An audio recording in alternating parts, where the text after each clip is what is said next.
एक समय की बात है। संतोष और अरुण का एक बेटा सूरज होता है, जिसकी उम्र शादी लायक हो जाती है।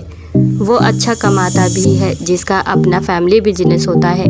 और बेटे के इसी कामकाज और उम्र को देखते हुए संतोष और अरुण अपने बेटे की शादी करने का फैसला लेते हैं और उसकी धर्मपत्नी के तौर पर संध्या को बिहार ले आते हैं।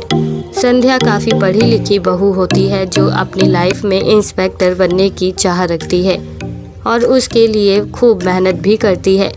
लेकिन संध्या में जितनी कुछ कर दिखाने की चाह होती है, वो उतनी ही गुस्सैल रवैये की भी होती है।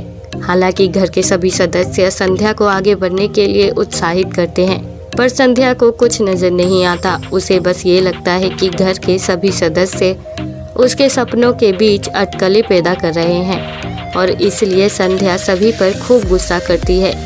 इतना गुस्सा कि वो घर का कामकाज करना तो दूर, किसी से सही तरीके से बात तक नहीं करती।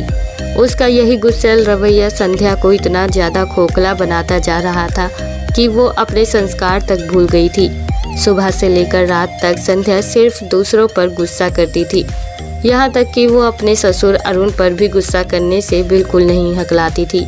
पर संतोष, अरुण और सूरज तीनों ही संध्या का गुस्सा सहन करते रहते थे और इसी तरह कई दिन बीत जाते हैं। और कई दिन गुजर जाने के बाद आखिरकार वो दिन आ ही जाता है जब संध्या को अपना IPS ऑफिसर बनने का एग्ज़ाम क्लियर करने के लिए एग्जामिनेशन सेंटर जाना होता है।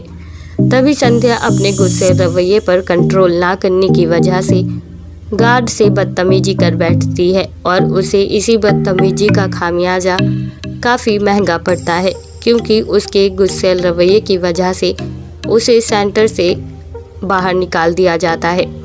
तब संतोष, अरुण और सूरज वहां पहुंचते हैं और संध्या को एग्जामिनेशन सेंटर में एंट्री देने के लिए एग्जामिनर्स से विनती करते हैं और आखिरकार इन तीनों की वो विनती स्वीकार कर ली जाती है, जिसकी वजह से संध्या अपना IPS ऑफिसर का एग्ज़ाम देने में सफल रहती है और इस एग्ज़ाम को क्लियर भी कर लेती है।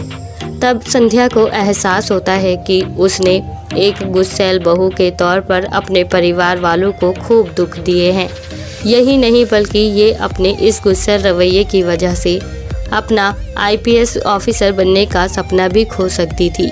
और इसी एहसास के बाद संध्या अपने परिवार के सभी सदस्यों के साथ घुल मिल कर रहने लगती है और उनका खूब आदर करती है।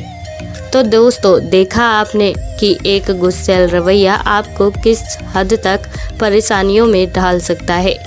आप संध्या की इस कहानी के बारे में क्या कहना चाहेंगे? आप हमें कमेंट बॉक्स में कमेंट करके ज़रूर बताएं और साथ ही ऐसी और रोमांचक कहानियों से जुड़े रहने के लिए आप हमारे चैनल को सब्सक्राइब करना ना भूलें।